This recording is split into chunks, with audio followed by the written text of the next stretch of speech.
Hello दोस्तों, स्वागत है आपका हमारे यूट्यूब चैनल में। दोस्तों, हम लोग पढ़ रहे हैं दिल्ली सल्तनत के बारे में। दोस्तों, गुलाम वंश में कुल 3 वंशों ने शासन किया था: कुतुब्बी, शमसी और बलबनी वंश। दोस्तों, इस वीडियो में हम लोग जानेंगे बलबनी वंश के बारे में, जिसकी स्थापना बलबन ने की थी।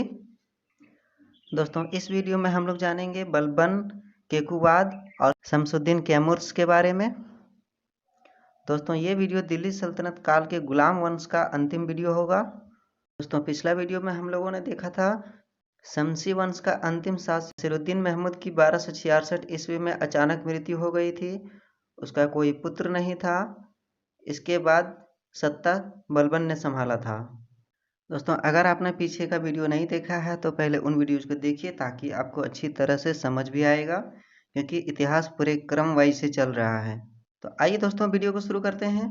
इससे पहले आप चैनल पर नए हैं तो चैनल को सब्सक्राइब कर बेल आइकन प्रेस कर लें, ताकि हमारे चैनल का सभी अपडेट्स आप तक पहुंच सके। तो दोस्तों, बने रहिए हमारे साथ अंत तक। दोस्तों, बलबनी वंश की स्थापना बलबन ने की थी। दोस्तों, बलबन 1266 ईस्वी में गयासुद्दीन बलबन की उपाधि लेकर सुल्तान की गद्दी पर बैठा।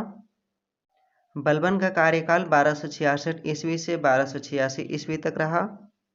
दोस्तों, बलबन का बचपन का नाम बहाउद्दीन था। बचपन में ही मंगोलों ने बलबन को चुरा लिया और उसे बगदाद के जमालुद्दीन बसरी के पास बेच दिया। फिर 1232 ईस्वी में बसरी ने बलबन को गुजरात के रास्ते से होते हुए भारत लाया और 1233 ईस्वी में इल्तुतमिश के पास बेच दिया। इस प्रकार बलबन इल्तुतमिश का गुलाम बना। दोस्तों, बलबन के कार्यकाल में कुछ इम्पोर्टेंट फैक्ट्स भी है जो एग्जाम्स में पूछे जाते हैं। तो आइए उन कुछ फैक्ट्स को लेते हैं, जिसमें से पहला है राजतत्व का सिद्धांत।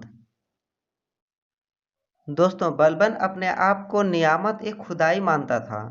इसका अर्थ होता है पृथ्वी पर ईश्वर का रूप, यानी बलबन अपने आप को ईश्वर का ही रूप मानता था। राजतत्व की विशेषताएं इस प्रकार हैं: सुल्तान का पद ईश्वर की देन होता है। सुल्तान निरंकुश होना चाहिए।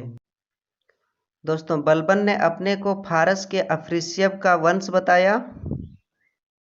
दोस्तों, बलबन के दरबार में अभिवादन करने के 2 तरीके बहुत ही चर्चित थी। पहला था सिजदा, जिसमें घुटने टेक कर अभिवादन करना पड़ता था। दूसरा है पेबोस, इसमें लेटकर सुल्तान के चरण को चूमा जाता था। दोस्तों, लौह और रक्त की नीति अपनाने वाला बलबन ही था। बलबन ने वित्त विभाग से सैनिक विभाग को अलग करके दीवान ए औरिज का विभाग बनाया। इस विभाग का अध्यक्ष औरिज ए मुमालिक कहा जाता था। दोस्तों, सैनिक विभाग में सेना की भर्ती, प्रशिक्षण, वेतन और रख रखाव की जिम्मेदारी होती थी। बलबन के काल में गुप्तचरों को वरीद कहा जाता था और इसके अध्यक्ष को वरीद ए मुमालिक कहा जाता था। दोस्तों, बात करा जाए किलों के बारे में, तो बलबन पहला सुल्तान था जिसने दिल्ली में किलों का निर्माण करवाया था। दिल्ली में लाल महल या लाल भवन का निर्माण इसी ने करवाया था। बलबन का दरबारी इतिहासकार अमीर खुसरो था, जिसे तूतीय हिंद के नाम से भी जाना जाता है। अमीर खुसरो यूपी के एटा जिले का निवासी था और इन्होंने 7 सुल्तानों के काल को देखा था।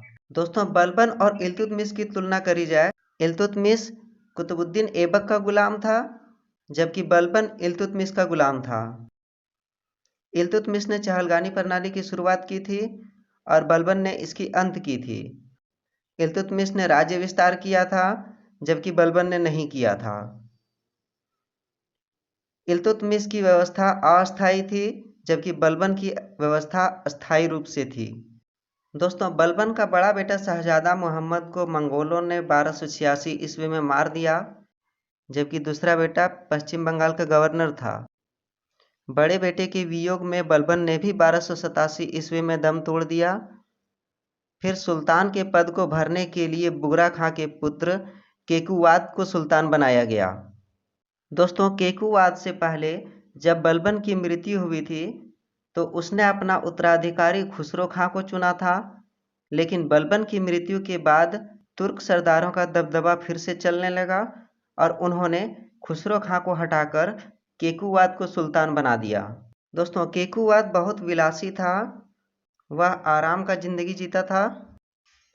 इसी का फायदा कोतवाल फखरुद्दीन का दामाद निजामुद्दीन ने उठाया और सत्ता अपने हाथ में लेने को चाहा। फिर बुगरा खां ने केकुवाद को समझाया और केकुवाद ने निजामुद्दीन को जहर देकर मरवा दिया। 1290 ईस्वी में केकुवाद को लकवा मार दिया, जिससे वह अपाहिज हो गया। दोस्तों केकुवाद के अपाहिज हो जाने के बाद उसके पुत्र कैमुर्स को सुल्तान बनाया गया, जो 3 वर्ष का था। कैमुर्स को शमसुद्दीन कैमुर्स का उपाधि दिया गया। साथ ही इसका संरक्षक जलालुद्दीन खिलजी को बनाया गया। लेकिन जल्द ही जलालुद्दीन खिलजी ने दोनों को मौत दे दिए और सत्ता अपने हाथ में ले लिया। दोस्तों जलालुद्दीन खिलजी की खिलजी वंश को देखने के लिए चैनल को सब्सक्राइब कर लें और हाँ दोस्तों वीडियो को लाइक और शेयर करना बिल्कुल ना भूलें।